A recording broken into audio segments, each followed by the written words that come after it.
So let's start with Mike. Mike, welcome to the show. Hey, good afternoon. How you doing, Michael? I'm really happy to have you here. I saw Leslie last night at our little gathering.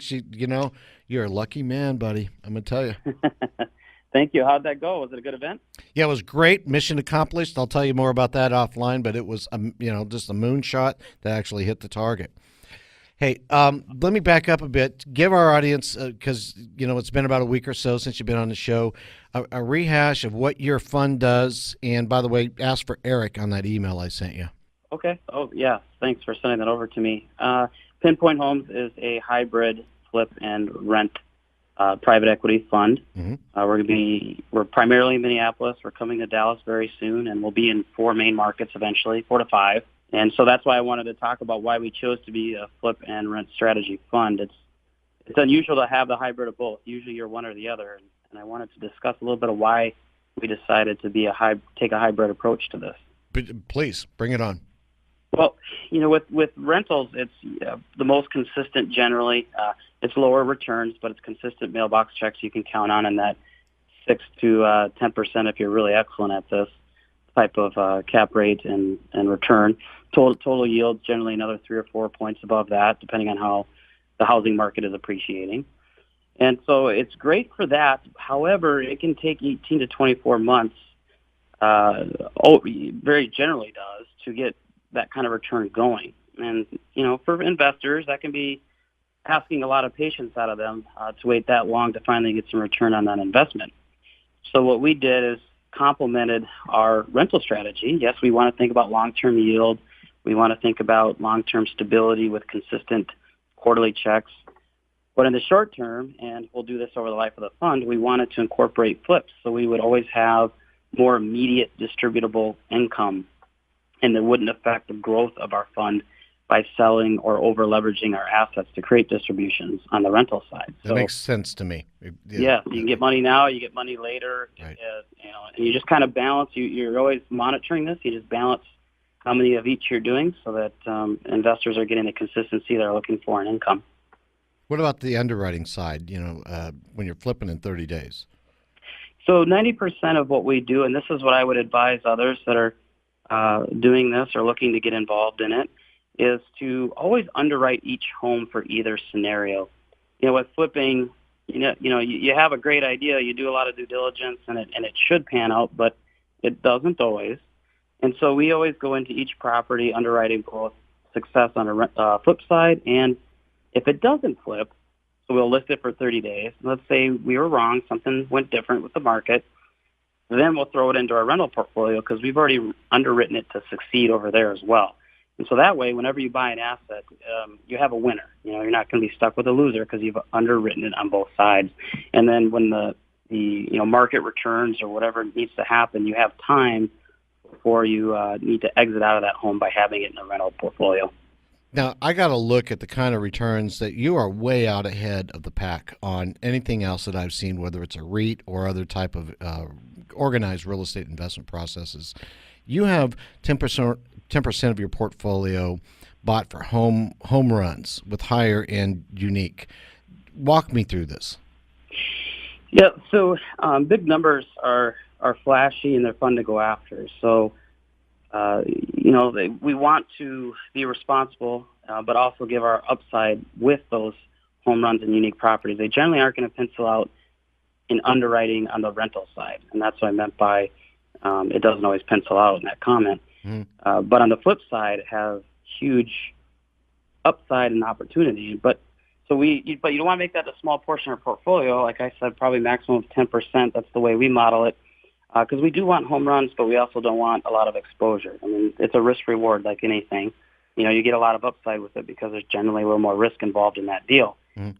But we do want to mix those in because it's nice to get those home runs. I just caution folks that when they look at those flashy, fun ones, just be careful. It's not more than 10% because you do have to be prepared, in my experience, that 3 out of 4 don't turn out the way you think, and you might lose every bit of that cash you put down. So you want to do them, but just make sure it's a small percentage of the portfolio.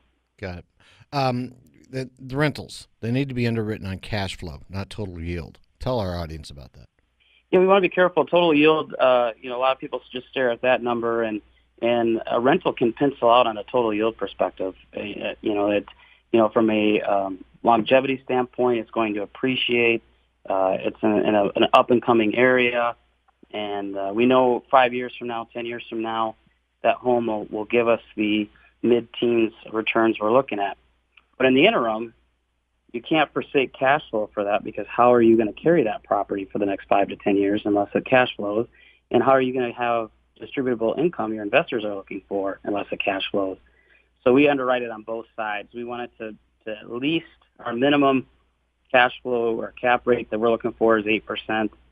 And then on a total yield side, we like to make sure we're at least getting 2% appreciation on top of that, which generally with taxes and different deferments you get will raise the total yield 3 or 4 points. But we make sure that both match, that we have both an opportunity for the home to appreciate, but in the interim it also will provide for debt service and cash flow for distributions. Now, I know I'm preaching to the choir with this question, and I don't want it to sound like such a super softball, but it is a hard question, and it's a real one. In light of past pullbacks in the stock market, I've been through several. I've been in the investment business since 1980, and I've seen a few ups and a few downs. When I see some down markets in the equity side, a lot of people are calling it flight to quality. They do bonds, they do real estate, but you're in a niche right now where you've got a high ROI because of the kind of real estate and the kind of processes and the kind of controls you have in your construction costs. Are you seeing pockets of opportunity in just a few little markets, or do you think that this is going to be a pervasive flight to quality as people become more afraid of the equity market? And well, let me just stop there and give you enough. That's enough to start on. Well, certainly with the economy and jobs right now, Yeah. The real estate market globally is succeeding, but we don't count on that. We dive into the deeper details to understand why a certain submarket is performing. Mm-hmm. What kind of migration is it having, and why? What is the cause of that? Will it continue, and how long will it continue for? Wage growth are the type of companies that are in that area that are sponsoring the jobs in a position themselves to continue to grow and become more profitable and maintain their employment base, or what is feeding those businesses, and can we see that going away? For example, if you went to North Dakota that was 100% on oil, you've been left holding the bag for a little while, and maybe that's starting to return as the oil prices are going up.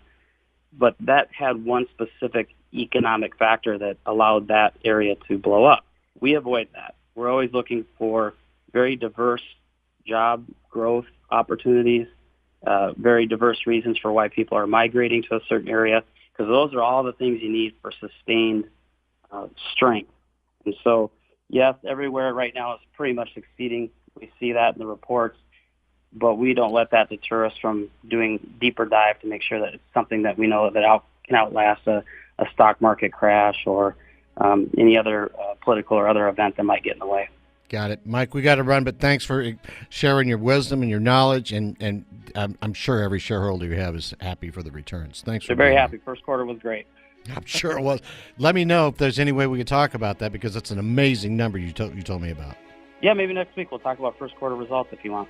I'd love it. All right, Mike, we'll see you soon. Thank you. Take care. You're welcome. Mike Breese, President, Pinpoint Homes, LLC, pinpointeg.com. We're going to take a break. When we come back, we're going to be talking to Craig Cecilio, CEO, Diversify Fund.